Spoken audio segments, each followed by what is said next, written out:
and helping with financing and, of course, coding and things of that nature. And, of course, we had Serena Wiley on, who is a jazz musician here in the area. And then we just had Mr.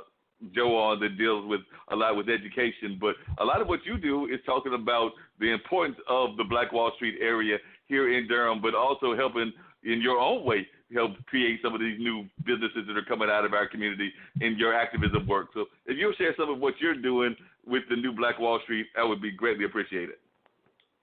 Absolutely. So I think the biggest work, the most impactful work that I'm able to be involved with largely as a co-founder of Black August in the Park. And through Black August in the Park, I guess I would consider myself as kind of a cultural organizer. And so we bring together thousands of Black folks in the name of commemorating Blackness and celebrating Blackness and supporting Black businesses and lifting our culture up and celebrating in a way that we feel like it's not necessarily seen kind of in the new Durham as it develops. And so we do it through three major events. We have our main event, Black August in the Park, which is a Black Joy based festival where we bring several thousand people. We got a DJ, we got Black food trucks, we got several social justice organizations, Black-led social justice organizations who set up little mini installations to tell you about their work. So it's really just we use Black Joy as a mechanism for freedom and liberation and to connect people with contemporary social justice work. And then we have our annual Black Market, which is on Black Friday, where we bring together over 50 small Black businesses to vend at the Durham Armory. And then we also have a farmers market, which we do a few times a year at the NC Mutual Tower, where we bring together regional Black farmers from around the state to vend, as well as other kind of retail vendors. So those are kind of the three tiers of the work that I'm involved with from a Black perspective here in the Bull City. Yeah, and you're doing a lot with that. And you also have, we know we talked about it earlier, but you also have the bike group that meets regularly, or at least it used to. That died off, or you're going to start it back, or what's going on with the Black bikers? And I'm talking about bicycles, not motorcycles, which some people might get confused about. Yeah. So Black folks on bikes, it's kind of a seasonal as we can thing. So we had a ride last year where we did an art tour. So we did a bicycle tour. And that was a partnership with Marcella Camara here in Durham, and so we led a good handful of folks around the city through the different art installations and murals. We talked about the history, the artists, and how it came about. So that was one of the most recent things. We'll probably do another one here sometime in the summer. That's also a group where, it's kind of a leader-less group. I kind of just bring us all together, and whoever has an idea, I'll help facilitate the ride around safety and whatnot. And so we did an art ride. I would love to do other types of rides. Maybe we could do a Black history tour. Maybe we could do a Black business tour. It's really limitless possibilities. Oh, yeah. And one of the things that we talked about, just in curiosity, and I wondered if you would just share some of that, is kind of the generational divide that goes on in our culture as well. And I just want to know if you share some of your wisdoms on that. I mean, we just had Joe, who's not from here, he's from Baltimore, but he would probably definitely fall more under the Livonia kind of camp. And then we've got young entrepreneurs. I think Benard is definitely under 40 that are doing a lot of powerful things and everything. But, sometimes those conversations don't always gel together. So, and sometimes there seems to be some generational divides that don't need to necessarily be there. And I know we've had this conversation just in passing, but I just wanted to know if you would share with our audience some of your thoughts on that. Yeah, I think that's a large part of all of the work that I'm involved in is how do we, not just generationally, but throughout different modes of Blackness, whether it be socioeconomic or whether it be diasporic, how do we, the Black people, just kind of come together? And so I think especially in Durham, there's a strong Black history, right? In the Black Wall Street legacies. And so a lot of the work we do is trying to figure out how do we connect those established Durham activists and families and legacies with some of the contemporary work. And that's not just kind of like how do we come together to get free. It's kind of like, I think some of that is some of those differences exist in our philosophical lenses and the framework in which we approach kind of black liberation work. And so I think the work that we do is lens building and trying to help people find their common ground in terms of how they view black liberation work. Yeah, because you're right. I sometimes wonder if we even understand enough of our own history as we're developing some of these new businesses and things of that nature. So I was wondering, as you're talking to new entrepreneurs, is that part of what you do? Is you try to get them to understand not just that they are developing their new businesses, but they are part of a greater legacy? Well, I think that's something we do in our media, and it's not so much that we are able to do with our vendors. However, this year, one of our co-founders, Janelle Henry, we really leaned into our young youth entrepreneurs. So we had a special section carved out for developing young black business owners, people under 18. And we did host kind of like a training, a how-to thing, and there was a history piece of that as well. So I think, connecting that legacy with how it can, like the potential and the possibilities for how it can show up today is definitely a part of the work, but also an area of growth for us. Yeah, definitely.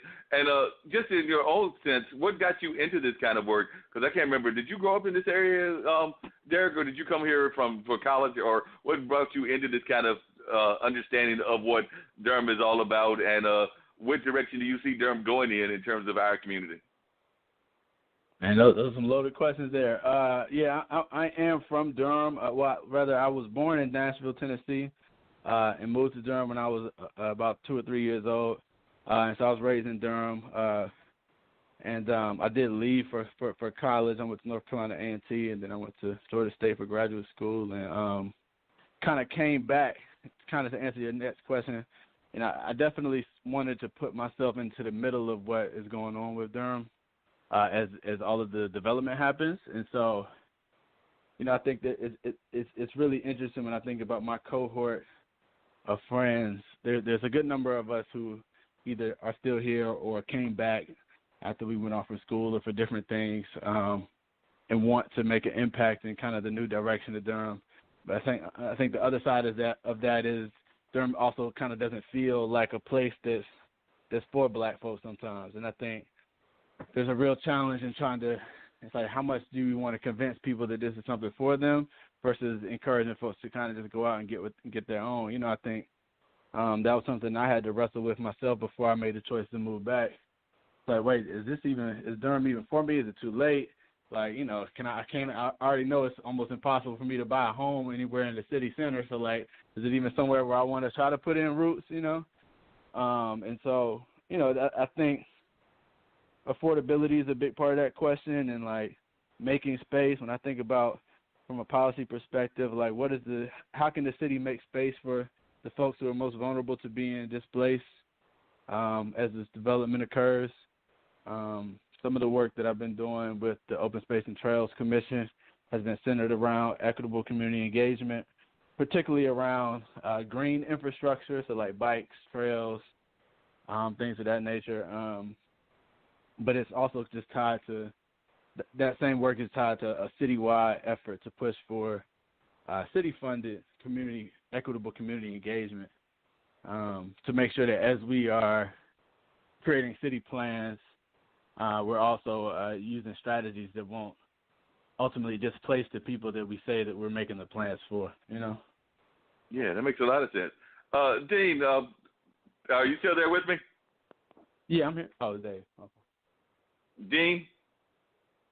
Yeah, I'm still here. You got 5 minutes, bro. That's what I figured. Is Derek the only one still online, or is anybody else still online? That's what I was going to ask you. Nah, Serena's still online.